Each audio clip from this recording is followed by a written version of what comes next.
ফিরে এলাম বিরতির পর। এবার যেদিকে আমরা চোখ রাখবো, আদানিদের 45,855 কোটি টাকা মুকুব করা হয়েছে, ঋণ মুকুব করা হয়েছে। আবারও জানাবো, 45,855 কোটি টাকা ঋণ মুকুব করা হয়েছে। এবং কাঠগড়ায় কেন্দ্র প্রতিবাদে একদম সরব হয়েছেন ব্যাংকের কর্মী ইউনিয়নগুলি।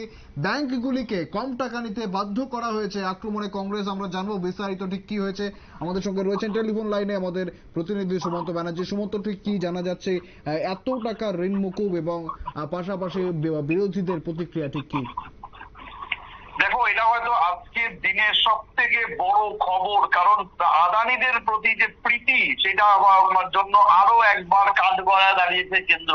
এবং এই আদানি প্রীতি নিয়ে আমরা দেখেছি যে এর আগে রাহুল গান্ধী থেকে শুরু করে তৃণমূলের সাংসদ মহুয়া মৈত্র বারবার আওয়াজ তুলেছেন, বারবার সংসদে সরব হয়েছেন মোদী সরকারের বিরুদ্ধে, কিন্তু কোনো দিক থেকেই কিন্তু মোদী সরকার তাদের নিজেদের স্ট্যান্ড চেঞ্জ করেননি।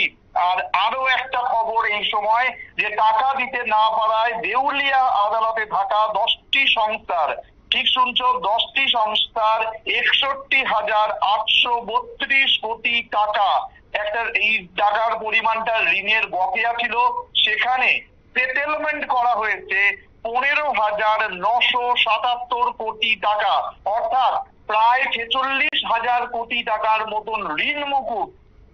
যে টাকাটা কিন্তু একটা বিশাল অঙ্কের টাকা।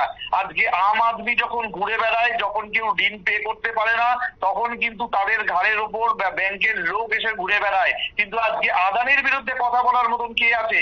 তাদের বিরুদ্ধে কিন্তু কথা বলার মতো সেই সংসদে বিরোধীরাই থাকেন। তখন রাহুল গান্ধী, তখন বা মহুয়া মৈত্রের মতন লোকেরা হয়তো ভোট দিয়ে ওঠেন। কিন্তু আজকে যে ঘটনা ঘটেছে সেইটাকে কে দেখবে? আজকে আদানিকে আরো একবার সুবিধা করে দেওয়া হলো। এবং তোমাকে জানিয়ে রাখবো যে ইতিমধ্যেই কিন্তু ব্যাংকের যারা কর্মী ইউনিয়ন গুলো রয়েছে তারা সরব হয়েছে বিষয়টি নিয়ে, এবং কেন্দ্রকে দিয়েছে বিরোধী শিবিরও। কংগ্রেসের সাধারণ সম্পাদক জয়রাম রমেশ তিনি এক্সে লিখেছেন যে প্রধানমন্ত্রীর প্রিয় পাত্র আদানি ওইসব সংস্থাকে হাতে নেওয়ায় ব্যাংকগুলিকে অত কম টাকা নিতে বাধ্য করা হয়েছে। অন্যদিকে যদি তোমাকে বলি যে আরো কিছু তথ্য, ধারাবি পুনর্গঠন, ধারাবি মুম্বাইয়ের সেই জায়গা যেখান থেকে করোনা সব থেকে বেশি ছড়িয়ে পড়েছিল, ধারাবি পুনর্গঠন প্রকল্পের নামে বৃহন মুম্বাইয়ের 1,500 একর লবণাক্ত জমি মহারাষ্ট্র সরকার আদানি গোষ্ঠীর হাতে তুলে দেওয়ার চক্রান্ত করছে বলে অভিযোগ করেছেন কংগ্রেস সাংসদ বর্ষা গায়কোয়াড়। তার দাবি, মুম্বাইয়ের সাধারণ মানুষের ওই জমি পরিবেশের স্বার্থে গুরুত্বপূর্ণ এবং সেই জমি দখল করতে চাইছে আদানিরা। এনডিএ পরিচালিত রাজ্য সরকারকে দুর্নীতিগ্রস্ত তকমা দিয়েছে তারা। এবং যদি আমরা ব্যাংক এমপ্লয়িজ ইউনিয়নের কথা বলি, তাদের অভিযোগ আদানিদের সুবিধে পাইয়ে দিতে অত কম টাকায় বকেয়া ঋণের ফয়সালা করেছে ব্যাংকগুলি, যার জন্য ক্ষতি হয়েছে সাধারণ আমানতকারীদের। এবং লাভ হয়েছে কারা? লাভ পেয়েছেন শাসক ঘনিষ্ঠরা। আজকে যদি এআইবিএ মানে যারা হয়তো অল ইন্ডিয়া ব্যাংকিং এমপ্লয়িজ অ্যাসোসিয়েশনের যারা সভাপতি, সেই রাজেন নাগার, তিনি বলছেন যে মোদী সরকার যে সম্ভাব্য সব উপায়ে আদানিদের সুবিধে পাইয়ে দেওয়ার চেষ্টা করছে তা কিন্তু এখন সম্পূর্ণ স্পষ্ট, এবং এর জন্য দেউলিয়া আইনকেও ব্যবহার করতে ছাড়লেন না তারা। অর্থাৎ একের পর এক চারিদিক থেকে কিন্তু মোদী সরকার এই মুহূর্তে ভীষণ বড় চাপে, কারণ আদানিদের এত সুবিধা পাইয়ে দেওয়া হলো।